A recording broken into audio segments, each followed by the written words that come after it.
Hello, Manos, Mano Dal Ponte, o Manos Radio Show na 92, a música nos conecta. Hoje, literalmente, os bons negócios nos conectam, né? 2 entrevistas sobre bons negócios hoje aqui.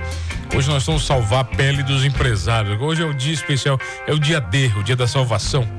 Né, cara, acabei de receber aqui o Rafael Antunes, meu amigo bruxaço, grande irmão, contador, né, cara? Ele que manda, vai até abraço pro cara ainda, não parou de ter abraço pro cara aqui, ó.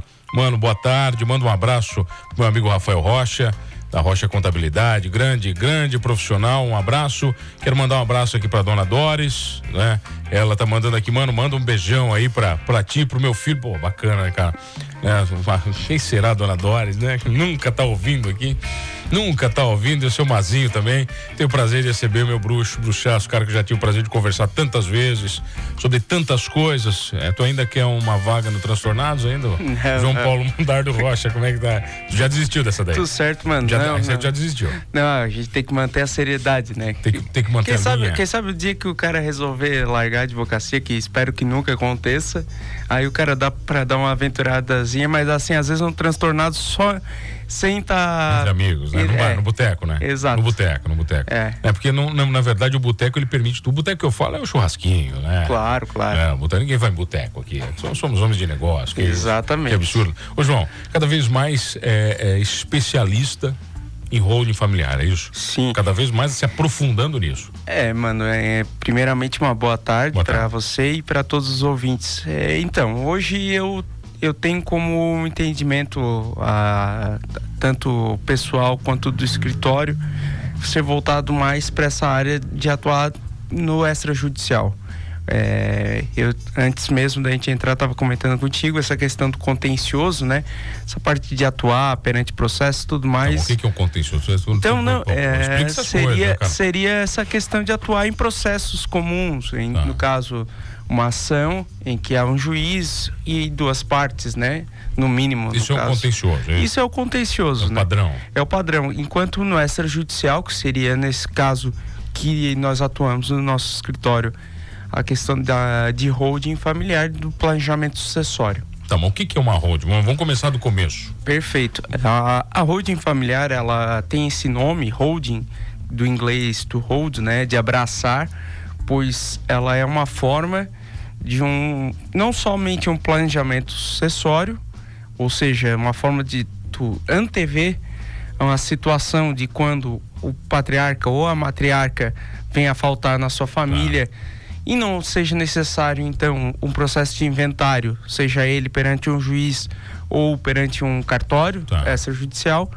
mas também uma forma de planejamento tributário, visando o menor custo perante tributos estaduais, bem como gastos com cartórios e até mesmo com juízo em geral, e também, por fim, obviamente, um bom planejamento financeiro. Tá, mas eu quero que você dê um exemplo claro. Vamos lá, suponhamos que Mano Dal Ponte, né, que tenha, sei lá, os seus 100 milhões de patrimônio conquistados aqui pela rádio, né, eu tenho um patrimônio de 100 milhões, né, eu não quero me preocupar, né, com essa história de inventário se eu acabar partindo antes, né, dos meus entes queridos. O que eu faço? Eu vou abrir uma empresa, por exemplo, com a minha esposa e com o meu filho, é isso? Então, mano, o que seria feito nessa situação hipotética? Que 100 milhões também é pouco, né? A gente tem bem mais que isso. Eu falei para também o pessoal não ficar com muita inveja. Então, o ideal de pensamento é justamente essa situação.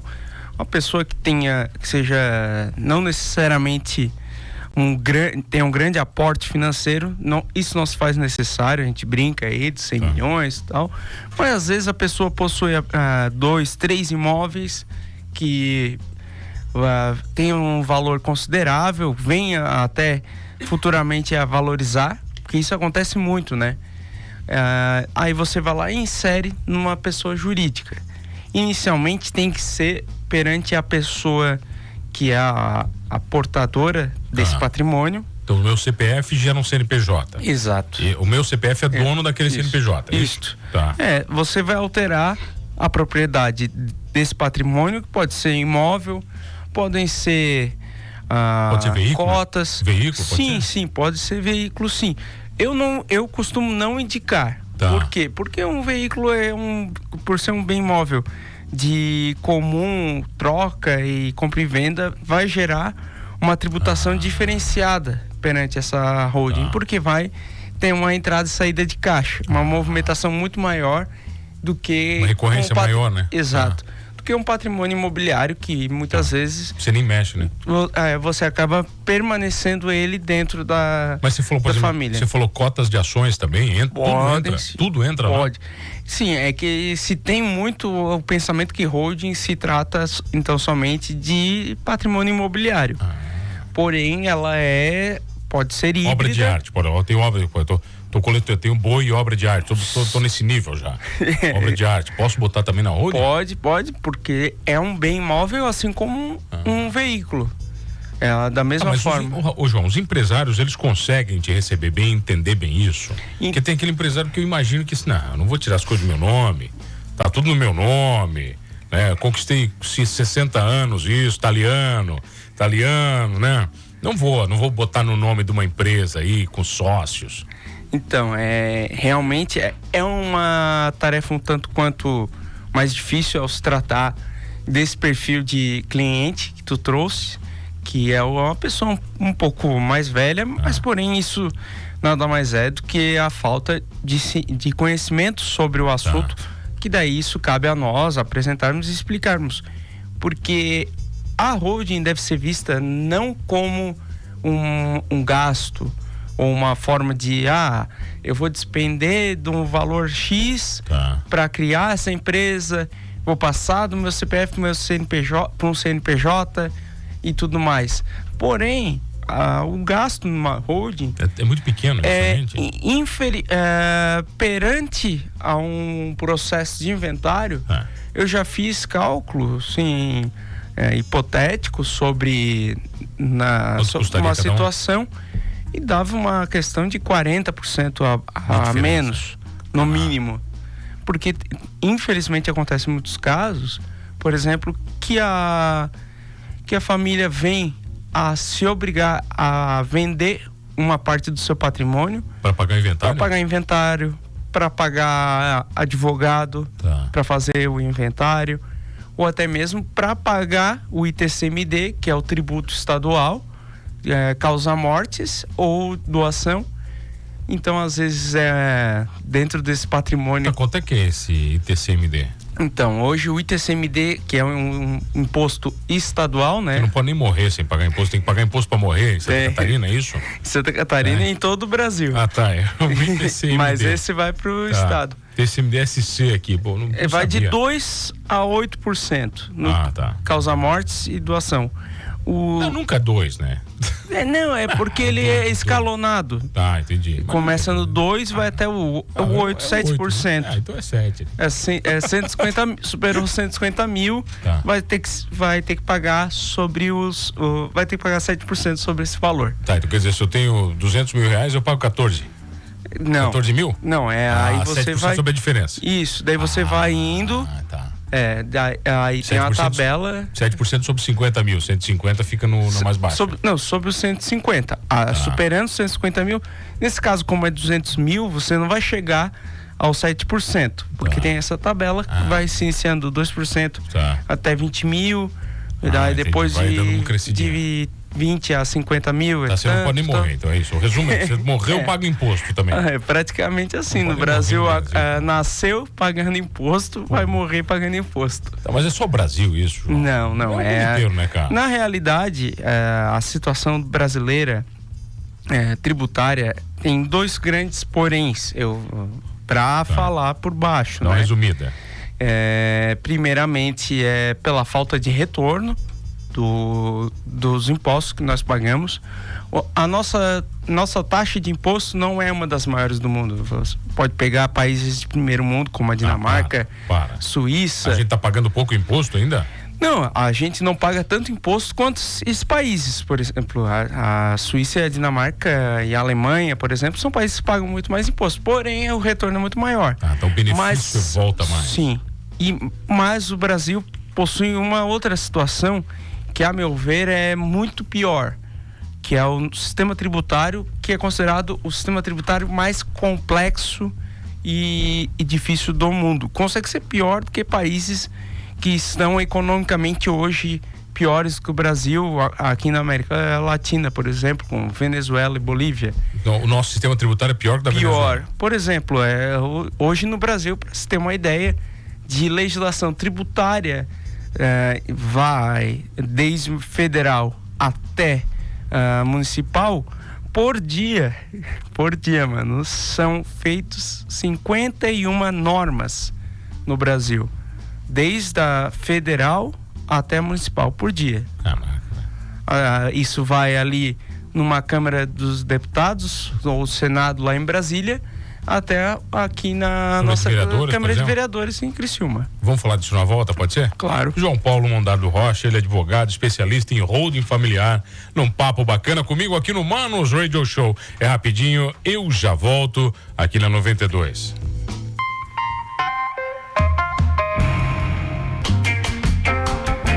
Alô, Manos, Mano Dal Ponte, o Manos Radio Show na 92. A música, a música que nos conecta e as boas entrevistas também. E o Bruxaço tá aqui comigo, me dando uma aula. Eu sempre ganho aula, né, cara? Eu falo que eu tenho a melhor profissão do mundo, João. A minha profissão eu ganho de graça o conhecimento. Todo mundo que vem aqui me dá uma aula. Então, pra mim, não é eu ganho pra receber conhecimento. Maravilhoso. João Paulo Mondardo Rocha, advogado, especialista em holding familiar. Bonito isso aí, né, cara? Bonito isso aí, né, bicho? Ô, Bruxo, a gente tava falando sobre, sei lá, sobre tanta coisa. A gente já falou sobre pagar imposto, não pagar imposto. A gente tá digerindo o sistema tributário brasileiro que machuca o nosso coração. Mas o que mais tem que mudar nisso tudo para você, na tua visão?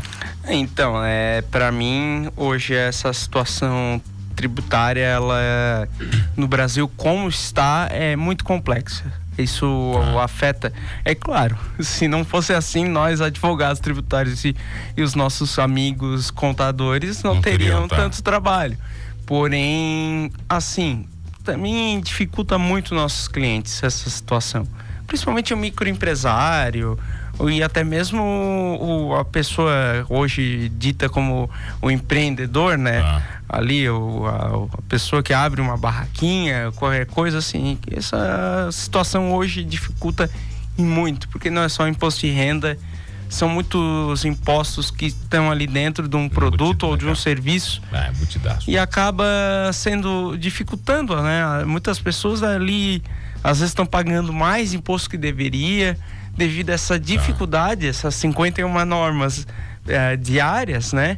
Acabam fazendo com que seja muito difícil para a pessoa saber o quanto que ela tem que pagar realmente de imposto e o quanto que ela tem de direito de ser ressarcida. Agora, né? Você falou dificuldade, por exemplo, qual é a dificuldade para abrir uma holding familiar? É muito rápido isso? Não, então, não assim, como tudo no Brasil, não é dois palitinhos. Há burocracia, né? Então, o que acontece? A holding, ela, por se tratar de uma empresa, perante a Constituição Federal, ela é isenta, por exemplo, de TBI, para se integralizar o capital. Porém, isso em 2020, o STF ele determinou que você é isento realmente do ITBI, que é um tributo municipal para a transmissão de bens imóveis, que no momento da integralização desse capital, ou seja, quando você insere esses imóveis dentro da tua pessoa jurídica da holding, você continua sendo isento até o valor que você declarou dentro do CNPJ, né? No caso, eu tenho uma empresa, botei um imóvel de 500 mil reais por 500 mil reais, porque é o que eu declaro no meu imposto de renda. Aí, porém, assim, esse imóvel não vale mais 500 mil reais, ele vale por 1,5 milhão. Ele vale 1 milhão. Não, mas assim, o que acontece, mano? Para não ter o ganho de capital, você não teve em nenhum momento uma benesse, porque faz alguns anos que você pagou 500 mil reais nesse patrimônio, continua sendo seu, você não ganhou nenhum lucro, porque pode ser a tua residência, né, no caso, mas hoje ele vale 1 milhão, então tu vai ter que pagar o ITBI sobre essa diferença de 1 milhão para 500 mil reais. Aqui em Criciúma é 2%, então tu vai pagar 2% sobre esses 500 mil reais. 10 é isso? Oi, desculpa? 10 mil? 10 mil. Isso é. Até que não dói tanto, né? Só que o problema não é o 2, né? E infelizmente isso se deu É compreensível essa decisão inicialmente, que se deu de início por causa de uma situação aqui de Santa Catarina. Foi aqui o negócio que gerou. Que começou ali em Balneário, né? Que era realmente as pessoas estavam fazendo isso que você comentou. É 1,5 milhão, mas eu vou botar como se fosse 500 mil. Só que aí tava sendo uma forma de esquentar dinheiro, né, mano? Tinha uma discrepância muito grande, né? Só que assim, prefeituras têm se utilizado desse entendimento que hoje é pacificado pelo STF, né? Como uma forma de arrecadar a ITBI. O que é uma pacificação pelo STF? Agora explica um pouquinho também, pô. Então, o STF, quando ele determina, cria-se um entendimento já consolidado, que não... Claro, nada que não possa ser alterado amanhã. A gente sabe disso, né? Tratando do STF no Brasil hoje em dia, não tem o que se falar. Porém, hoje é acima de uma jurisprudência. Entendi. Fica ali, é um tema, é um determinado. Bruxo, pessoal te encontra onde? No @mondardorocha.adv ou João Paulo M. Rocha. João Paulo M. Rocha e mondardorocha.adv. Exato. João, obrigado sempre pela aula, cara. Obrigado sempre. Eu aprendo muito, cara. Obrigado. Você não tem noção como eu aprendo aqui. Tô pensando, eu tô vendo se a minha fortuna vale uma holding. Eu não sei se vale. Acho que eu não cheguei nesse nível ainda. Obrigado, meu bruxo. Obrigadão. Obrigado a você que tá comigo todas as tardes. Um abraço pro Mazinho, pra dona Doris. Estão sempre ligados aqui comigo. Sempre bruxaço. E não esqueça de uma coisa. Nesse programa, não gostamos de pagar imposto. Ninguém gosta de pagar imposto, mas devemos, né? Faz parte. Por isso que o nome é imposto.